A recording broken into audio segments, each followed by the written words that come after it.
Mara had never liked big markets. They were loud, crowded, and full of favors traded with the wrong sort of smile.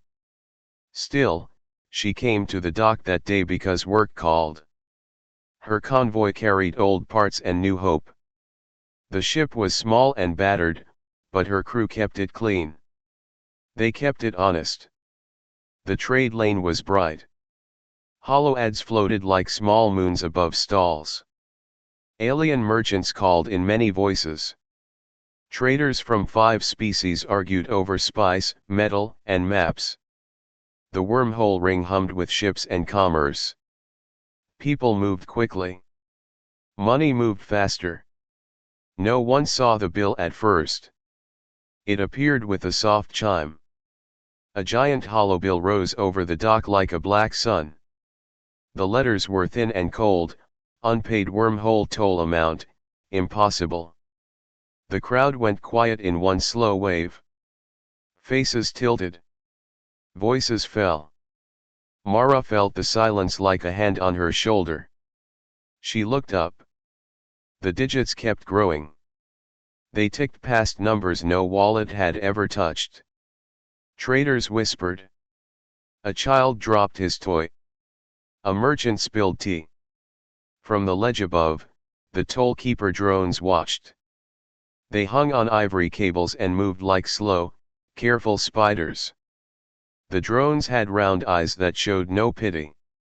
They were law, and law was an old thing in these lanes. You crossed a toll, said a voice like wind through glass. The voice came from the nearest drone. Its words had no anger. They had rules. Mara moved forward with the rest. Her convoy had come through the lane hours earlier. They had used a shortcut. They had not seen a toll sign. It did not matter. The law on the hollow meant dead. A clamp slid from a rail and clicked around the convoy's lead unit. The metal bit fit with a hungry ease. The driver cursed in a soft human word. Around them, alien traders pointed and smiled in small, sharp ways. Some clapped. They liked debt. Debts fed gossip. Immediate payment or detention, the drone said. Its light blinked. No credits received. Payment must be made in full. Mara's hands were steady. She did not look like someone without hope. She opened a small case from under the seat. The case was bent and smelled like oil. Inside were tools, a coil of wire, and a handful of small parts. No credits. No easy way to pay. The tollkeeper drone hummed. Humans have no recorded value, it said. They are a small risk. Fines will be processed. Stop, said a voice from the crowd.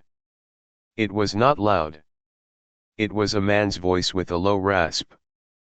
Jay stepped forward. He was old for a human in those lanes, his hands thick and scarred. He did not move like someone scared. He moved like someone who had fixed worse. Jace did not speak like a beggar. He asked. Let me see the node, he said. He pointed to the clamp and the thin node where the wormhole toll registered travelers. The drone tilted as if amused. Alien laughter rolled through the crowd. A human can't do that, someone said. They will break it. I will not break it, Jace said. I will show value. 3 minutes near the node. No credit. Just 3 minutes. The Council of Drones did not have hearts, but they had rules. The nearest drone clicked its eyes slowly. It did not want a scene. It accepted public wagers. 3 minutes, it said. If the human succeeds, the case will be open for review. If the human fails, detainment will follow. Mara did not speak. Her eyes watched Jace. He moved forward and climbed the platform with careful steps. The crowd pressed in. Aliens leaned over one another, mouths ready to mock or to see a show. A child in the crowd held a small toy and watched Jace with wide eyes. A trader counted coins with trembling fingers. Jace knelt by the node. It looked like a tiny planet of glass and wire. Thin tendrils fed into the dock. The node read travelers and made math. It had teeth of code and a slow, old hunger for payment. Jace's fingers found a seam the size of a thumb. He smiled without humor. He touched the seam. A spark jumped. The crowd drew back. The drone's eyes flashed red. The node began to scan. It whirred and tried to lock. Jace worked with a tool that had been in the case. He did not use alien code. He used a human trick. He fit a small shim where a gear had ground away. He twisted a wire in a pattern he had learned by watching old engines. The node flinched. For a long breath, nothing happened. Then the node sighed like something waking. The clamp loosened its hunger a fraction. The hollow bill blinked. The digits stopped. The crowd breathed. The nearest drone made a soft sound that could have been laughter or confusion. The ledgers were old. They rarely changed. Anomalous input registered, the drone said. Human action recorded as service. Mara closed her hands around the small case. Around her, the market muttered. Some clapped slowly. Others frowned. The tollkeeper drones exchanged signals in a language of light that humans did not read. Their decision would come from patterns, not feelings. Value may be recognized, the drone said at last. Its voice made a thin echo across the docks. A trial will be considered. A thin cheer rose and fell. Merchants returned to their stalls. The clamp eased away. The convoy's engine coughed to life. Mara felt her heart pound like metal on metal. Jace stood slow and steady. He did not smile. He had learned that machines did not reward smiles. The drone's ledger glowed. It wrote words in a script that made the air taste of old law. Then it blinked and added something new. The hollow bill changed from numbers to a line of blue, new form of value, sustained service. The crowd looked at the line. Some were surprised. Some were afraid. The test will be the wormhole itself, the drone said. If humans can stabilize the lane for a cycle, they will be granted temporary credit access. Mara's fingers tightened on the case. She looked at the wormhole ring beyond the docks. It was a bright, round mouth in the dark. It hummed with traffic. The thought of going into that mouth made some traders turn pale. Jace met Mara's eyes. He nodded very small. Mara opened the case wider. Inside, under the tools, something small rested. She did not take it out yet. She kept her hand over it like a promise. Above the docks, a ship inside the young wormhole winked and then shivered. The wormhole throat pulsed as if noticing the dock below. Something moved inside the light and then the market lights flickered. No one spoke for a long second. Then a clamp descended. The drone's voice cut the quiet. Prepare, it said. Mara closed the case. She stood straight. The market leaned closer. The wormhole pulsed deeper in the sky. The council hall hung over the city like a silver cloud. It was tall and round and empty of simple faces. Judges floated inside, held by soft fields. They looked like polished shells. Their voices moved like wind through glass. Lights played over their skin. Mara stood at the foot of the hall. She felt small and very awake. Around her, humans and other species filled the benches. Some watched with curiosity. Some watched with thin smiles. The room smelled of metal and cold tea. A judge tapped a crystal. The sound rang clear. Hollow screens blinked to life. The tollkeeper had set the case on the council list. The hall had rules. The rules liked order. "We will hear the human offer," said the judge. The words slid like ice. "Explain value." Mara stepped forward. Her voice was small but steady. She spoke in short sentences. The hall listened. It did not look like it listened because the judges did not blink. But the words moved slowly through the air and changed the light. "We fixed the node," Mara said. "We did more than stop a number. We kept a lane alive. We saved a ship. We ask for trial. Let us prove we can help." An alien scholar near the top laughed. Its mouth looked like a fan. "Humans show tricks," it said. "Not value. They beg with hands and songs. Value is credits, laws, taxes. Where are their banks?" Jay stood behind Mara. He did not speak. He kept his hands folded. In his eyes was a tired light. He had seen ships break and men hope. He had learned to fix things with small tools and fierce heart. The council set the terms. The humans would go to a repair outpost far from the docks. They would work on a wormhole valve. The valve was old and living with code. It had been damaged on a route that fed many worlds. If the humans could stabilize the valve for a cycle, the council would grant temporary credit access and review human service as payment. If they failed, the humans would be held until debts were paid. The hall hummed. The decision moved like a slow wave. Some judges blinked like stars. Others cast cold glances at the humans. The crowd outside the hall shifted and whispered. Mara and her team walked away under heavy steps. They passed through bright streets and quiet alleys. Children pointed. Traders counted their coins and watched. The team carried little. They had a few tools, a coil, and hope. The outpost sat on a small moon. It was a thin ring of metal around a blue rock.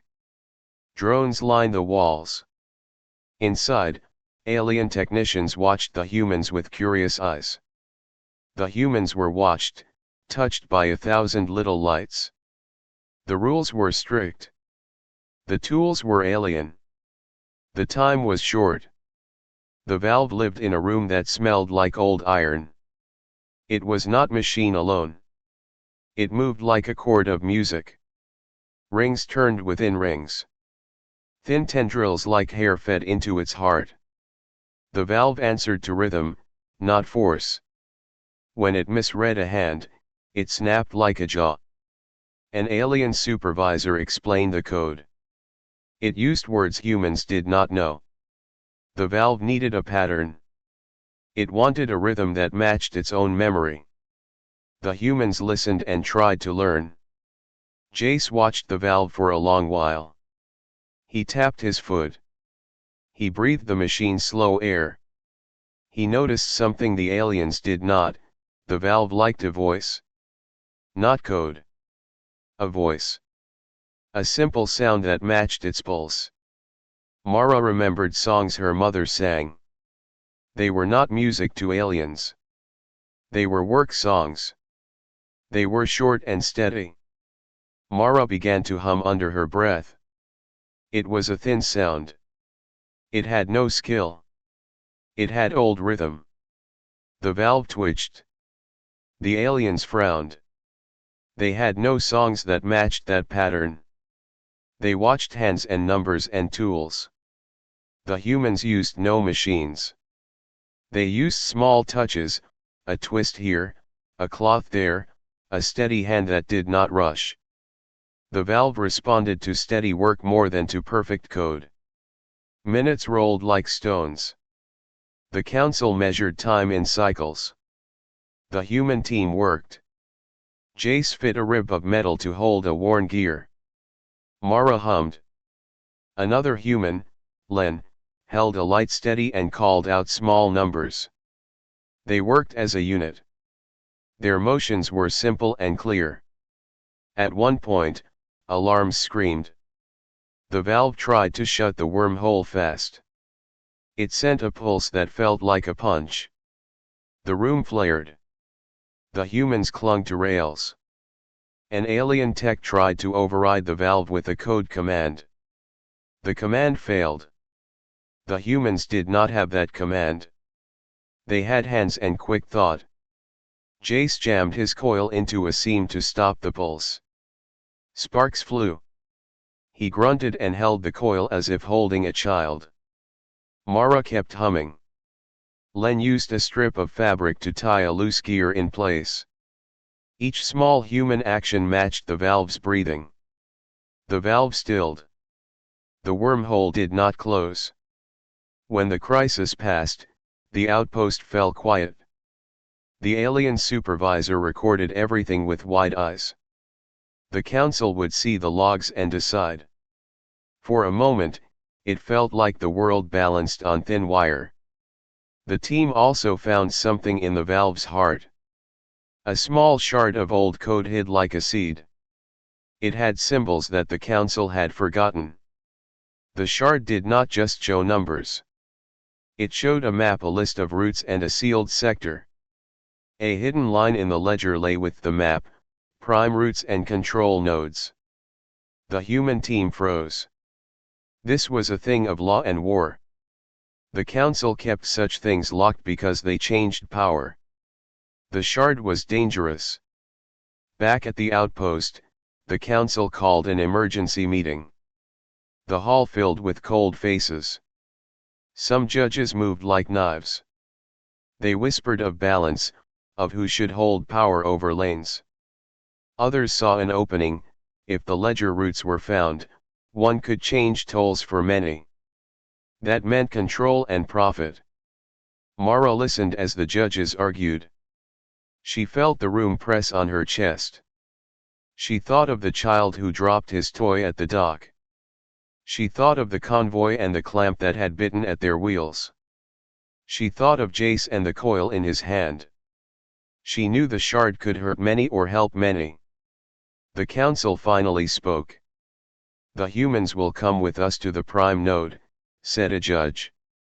"They will guide repair if needed. They will be watched. They will not touch law." Mara felt the sentence like a net. She nodded. Jace looked at her. He touched her shoulder in a small human way. He smiled with tired lines. For a second he looked like a man who would go anywhere to fix what was broken. The fleet readied to jump. Outside the hall, stars blinked like watchful eyes. The human team boarded a transport under heavy guard. As the engines warmed, the shard in a sealed case glowed faint and showed a path to a sealed region. Something in that path moved. A distant light flared on the shard. The council's faces went cold. The judge's voice was low. "This route was locked for a reason," it said. Mara stared at the window as the fleet leapt. Inside the jump, the stars stretched like paint. In the dark between lights, an old machine began to wake. They arrived at the ring station before dawn. The metal skin of the outpost was cold and thin. Outside, the wormhole opened like a bright eye. Inside, the valve waited larger than any of them first thought. It filled the room with a low hum. It breathed in tiny, steady waves. The team moved like shadows. Mara kept her case tight against her chest. Jace walked with careful steps. Len checked the lights and kept his hands steady. Alien guards watched them with small, quick glances. The air smelled of ozone and old oil. The valve's surface was not smooth. It had ridges that looked like the rings of a giant tree. Thin hair-like tendrils fed into its heart. Strange runes blinked along its frame. The outpost tech said the valve answered to rhythm. The team had seen that before. They had the rhythm in their blood, the beat of work, the steady push of hands that do not hurry. They set to work. The valve did not want force. It wanted timing. The aliens offered complex tools and code. The humans used basic things, a coil, a strip of cloth, a bent wrench. The council's cameras watched against the walls. Everything they did was recorded. For a while, the work was quiet. Mara hummed a low tune and the valve pulsed along. Jace fitted a worn cog and Len held a light. The machine's hum dropped and rose like a sleeping animal. The team began to hope. Then the warning lights screamed. A red band ran along the valve. Older code inside it woke and called for luck. The valve's heart tried to close the wormhole. The outpost shook like a throat choking. Alarms bled into each other. The alien techs hammered commands at consoles. Their codes hit like blunt tools. The valve did not like those tools. The valve's failsafe was not a gentle thing. It had been built long ago, in the time of wars. The failsafe saw crossing as a risk and moved to cut the lane clean. When it began, the whole station felt the pull. Floors creaked. A support arm snapped and fell with a heavy scream. People froze. A young alien technician lost her grip and floated, wide-eyed, until a rail caught her shoulder. The humans did not freeze. They moved. Jace grabbed a coil and jammed it into a seam. Sparks flew. The coil burned his palm, but he held it. He had held burning metal before. Mara did not look for machines to answer. She looked for rhythm. She kept humming, louder now. Her voice was thin but true. Len matched beat with a soft tap on a pipe. The rest followed. The valve's pulse began to listen. An alien engineer tried to override the thing with remote code. The command washed across the valves like a strong tide and the valve spat it back. It locked again, angrier. The outpost's consoles blinked error. The alien engineer swore in a language full of edges. His fingers moved fast, but the valve wanted another kind of touch. Sing the rhythm, Jace said. He had a voice like gravel. He added a line to Mara's hum and the valve paused. It was as if the machine remembered a hand that had soothed it long ago. They worked in that cramped room like folk mending a roof in a storm. A cloth tied a loose gear. A bent wrench held a sliding ring in place. A coil bridged a scorched contact. The valve stuttered. Every time it flinched, a human hand steadied it.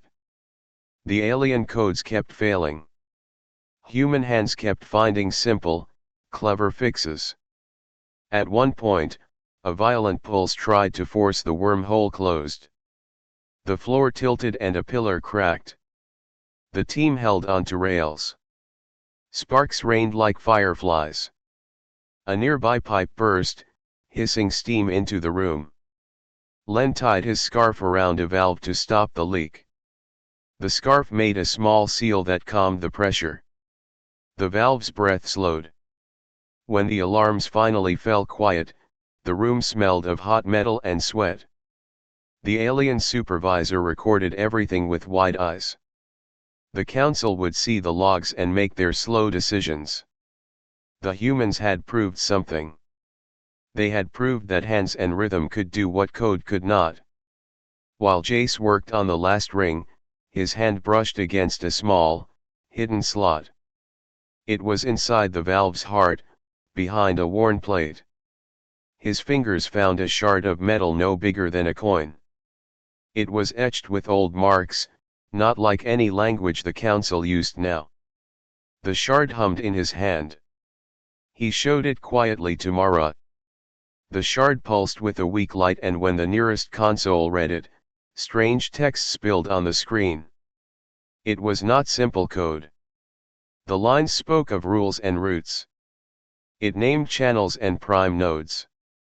It held an old clause, a law buried in the ledger long ago: value could be any exchange judged by consensus. The shard also carried a list of coordinates. One of them was labeled in letters the council had never used: prime ledger node. A chill slid through the room. The shard was a map and a key. Whoever held the prime node could change how tolls worked. They could set tolls to crush rivals or open lanes to friends. It was not just code. It was power. The alien supervisor's eyes narrowed. The council's cameras blinked like many cold stars. Outside the outpost, traders and planets waited on lanes that fed many worlds. A change to the prime ledger would ripple. It could stop trade or free whole systems. Before anyone could decide, a burst of static jumped from the council feed. Messages poured in. There were voices, sharp and short. A faction in the council argued to seize the shard and lock the node. Another whispered to study it quietly. The outpost's hold tightened. Military protocols hummed. Mara felt the air press on her chest. The shard pulsed again, warmer now. It had opened a hole in law that many wanted to close or own. The alien guards moved with new speed. The council did not wait long. Their voices were hard and quick. You will go with the fleet, a judge said by COMM. You will guide repair to the prime node. You will be watched. You will not touch law. Mara looked at Jace. He held the shard like someone who had found a wounded bird. He nodded, very small. He had fixed worse things than rules. He had fixed people. As the fleet readied, the wormhole outside blinked like a bright eye. In the dark between stars, a faint machine signal began to rise. It was not loud. It was old and very patient. Something in the sealed path started to wake. The outpost lights flickered as if answering to it. The crew boarded under heavy guard. Engines warmed. The shard's light traced a path across the deck. Mara felt the pull of the machine far ahead, a cold, slow pull that waited like a held breath. They leaped into the dark, the ring closing behind them. In the lonely stretch between lights, the old machine began to stir. They found the station at the edge of a dead orbit. It hung like a broken crown around a black world. Pieces of old ships drifted near its skin. Light from the wormhole glanced off rust and glass and made small pale fires. The crew moved in slow, careful steps. The station smelled of dust and old law. The prime ledger lived here because the place was quiet and far. It had been built when empires wanted rules to stay secret. Now it waited with the bones of old traffic around it. The transport dock was cracked. A single lift carried them down into a hall that had not seen many lives in a long time. Inside, the station pulsed like a sleeping library. Hollow shelves opened and closed with thin sighs. The air hummed with old records. The ledger sat in the center of a wide room. It was not a book. It was a ring of light and metal that breathed slow and deep. Lines of code moved on its surface like small fish in a pool. The alien guards formed a ring. Their shadows were long and sharp. The council had sent watchers. The rival faction had sent more. The room felt full of eyes even when no face moved. Mara stood near the ledger. Jace held the shard in a small case. Len kept his hands on a light. The ledger looked at them with many small screens. It did not speak like a person. It made patterns and questions that went into the air like soft threads. A thin voice came from the ledger, translated by the station's old pipes. "State your purpose," it said. The sound was not cold. It was careful, like water testing a stone. Mara stepped forward. Her voice was small but clear. "We came to show value," she said. We ask to trade work for access. We want to stop a toll that hurts small worlds. The ledger hummed. It asked things that were not simple sums. It asked about promises kept, about favors returned, about pain that led to help. It wanted stories. It wanted proof that value could live as action, not just as numbers. Jace put his tools on the floor and spoke of a night when an engine gave out and a child cried. He told how he and others stayed until the engine ran again. He described dirt under nails and a hot cup passed in the dark. The ledger listened. Its lights changed slow and warm. An alien scholar in a high seat sneered. Stories do not feed fleets, it said. They do not buy fuel. Laws must be clear. It tapped a console and a screen showed charts and ledgers full of points and taxes. Value is countable. Mara answered with calm. Value is what keeps a lane open, she said. It is hands that fix, voices that warn, food shared in a storm. Count them if you must. They are there. The ledger spun. It read the shard Jace had found. Its lines of code shivered and then rewrote small parts of themselves. For a moment, the room filled with a new script. The ledger began to test not only money but motion. It opened a small window, a rule it called a consensus clause. It showed how a lane might accept a deed for passage if both sides agreed. Some in the room smiled. Others went white. The rival faction moved like a shadow that smelled of profit. They had not come to hear. They came to take. Silence broke with hard steps. A team of soldiers pushed past the guards. Their leader wore a badge like a knife. He pointed at the ledger. This machine will answer to those who own it, he said. We do not barter. We command. An argument flared. Words became orders. The council's watchers tried to hold the line. The rival soldiers ignored them and reached for the ledger with devices made to pry and to rewrite. The ledger did not like sudden hands. It flared with a blue light and sent out a wave of code. The prying devices sparked and died. The battle was not loud with guns. It was a thin war of minds and tools. The rival faction used quick code to try to rewrite the ledger's laws. The council's defenders used old lock keys to lock parts of the machine. The ledger itself shifted and made choices that none had expected. It accepted some inputs and rejected others.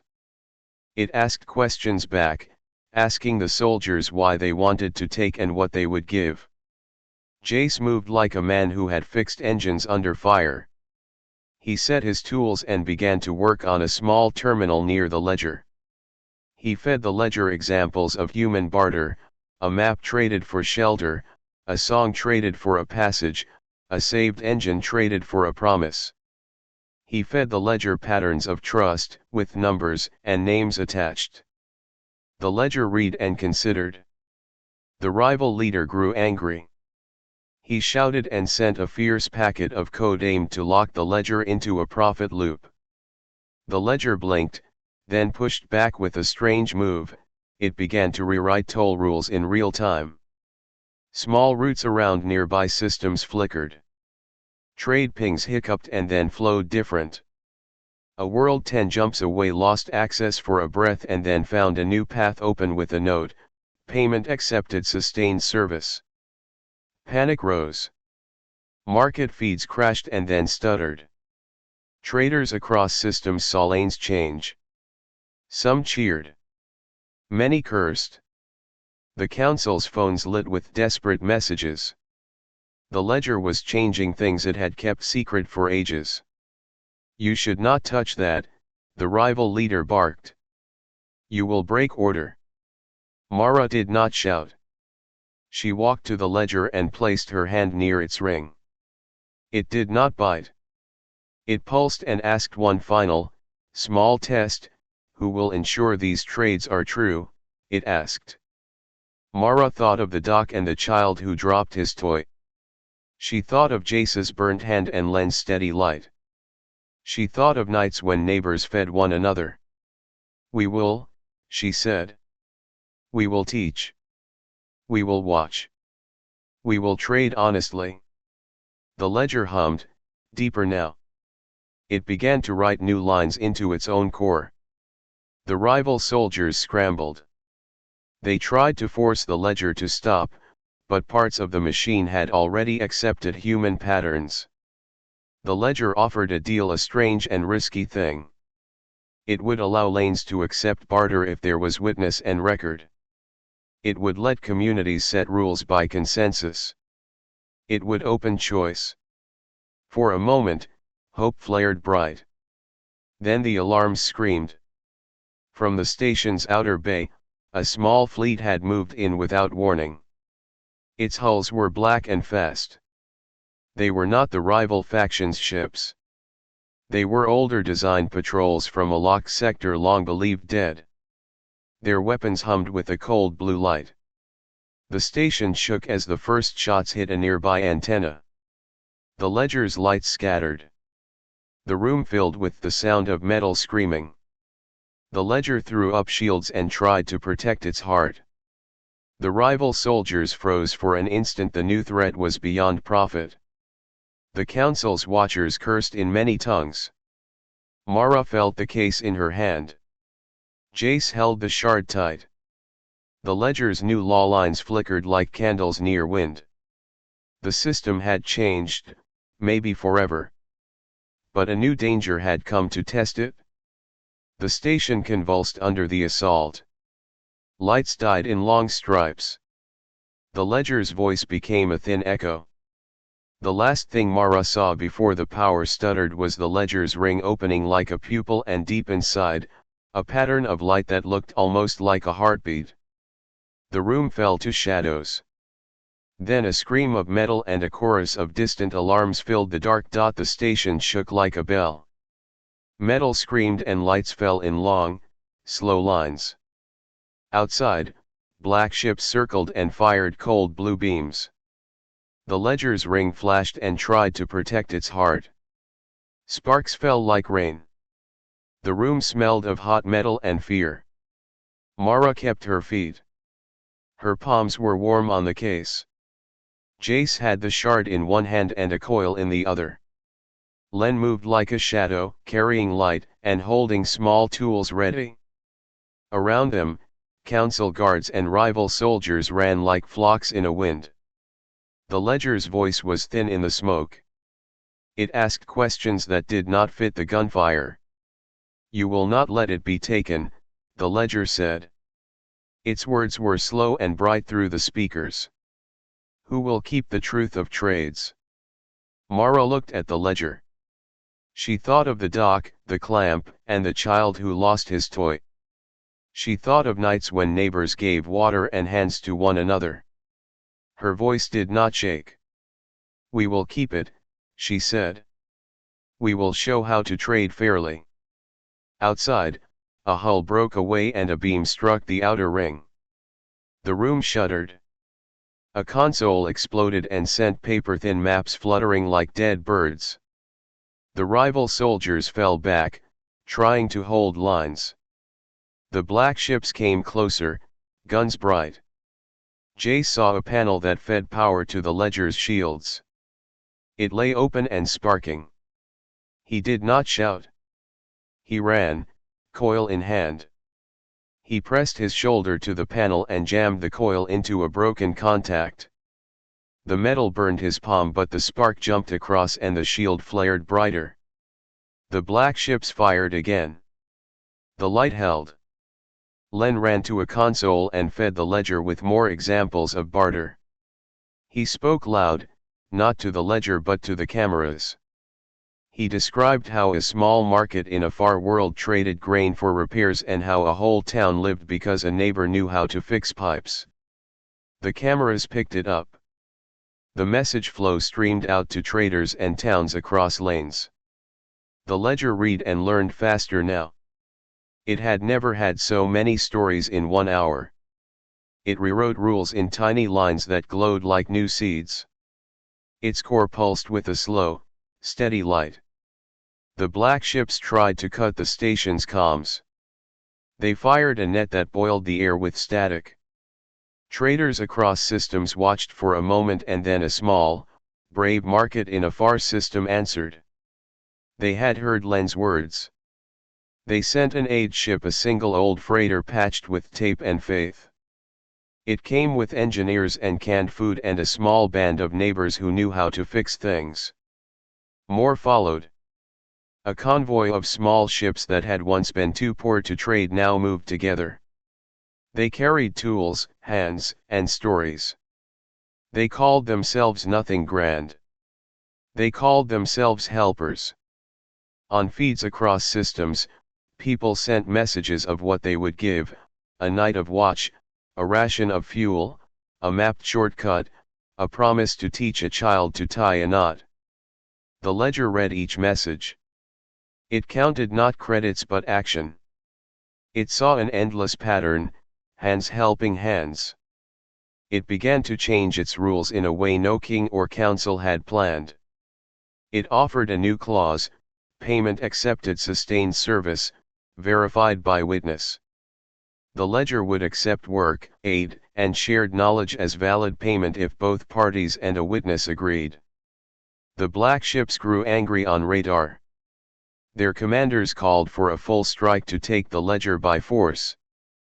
They did not understand small markets that moved like tides. They thought power was made of weapons and credits. They did not see the slow truth of people who trade in help. The battle turned not on energy beams but on stubborn human things. Jace and a small team crawled along the ledger's underside. They patched exposed conduits with strips of cloth wrapped tight, a trick learned in cold nights on broken cargo decks.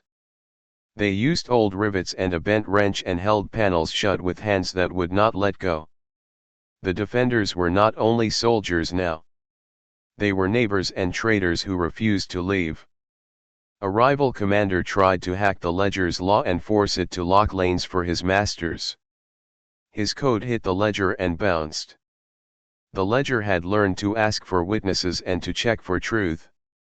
It required shared names, time stamps, and small proofs: a photo of a fixed engine, a recorded word from a neighbor, a signed note. The rival code had no witnesses. It failed. Slowly, the black ship's attacks lost their edge. Convoys came and took fire in front of the station. Helpers clung to hulls and passed in tools and food. Traders, who once lived in fear of tolls, now risked their lives to hold the ledger. The Dark Fleet could not take the station by force without cutting their own supply lines. The fight stalled. At last, the black ships drew back. They retreated into the dark throat of the wormhole, their hulls black and silent. The station shuddered and then breathed. The ledger's ring cooled and sent out a soft sound like a sigh. Cameras showed markets across systems cheering, few eyes dry. On a small dock far away, a child danced and tied a knot with hands that were not the same color. A trader laughed and passed bread to a neighbor. The council issued decrees slowly. Some judges hated the ledger's new lines. They worried the old order was gone. Others rose to meet the change. Some of the rival faction were arrested for trying to seize the ledger by force. The ledger insisted on witnesses and records. It asked communities to choose what they would accept as payment. Markets grew noisy and strange. Old taxes found new forms. Mara and Jace walked on a bright dock months later where ships moved freely. The clamp that once bid human wheels was gone. The ledger's new law had been copied to many nodes, but always with local rules and many witnesses. Small markets learned to accept a day of help as payment for passage. A farmer could trade a month of wheel fixing for a season's seed. A teacher could trade lessons for maps. The galaxy found ways to make these trades match its own needs. People began to teach one another. Mara taught a group of alien traders how to mend a torn sail with a cloth and a stitch that held under storm. Jace taught a child to solder a tiny contact. Len organized a network of watchers who logged trades and made sure favors were returned. The ledger watched and learned and pulsed like a great, careful heart. On a quiet morning, Mara stood and watched a small human child and an alien child sit at the edge of a market table. The human showed the alien how to tie a knot. The alien's fingers were slow and clumsy, and the human's finger guided them with patient loops. When the knot held, both children laughed a bright, clean sound. Mara smiled. She felt the ledger's light like a warm sun. The galaxy had not changed all at once. Old powers still had weight. Greed still lived in many places. But the wormhole toll that once crushed small worlds had learned to accept hands and honesty. People could trade work, help, and knowledge. They could move goods and grow gardens and teach children. They could bind new rules by witness and promise. Mara closed her case and walked to the dock. The wormhole ring hummed above with steady traffic. Jay sat on a crate and chewed on a piece of metal, his hands scarred but steady. Len waved and pointed to a sky full of small ships. Mara thought of the hollow bill that once rose like a black sun. It was still possible to make a bill. People would still pay credits sometimes. But now there was something else, a plain truth the ledger had come to keep. They had no gold. They had hands and a strange stubborn faith in one another. That was enough.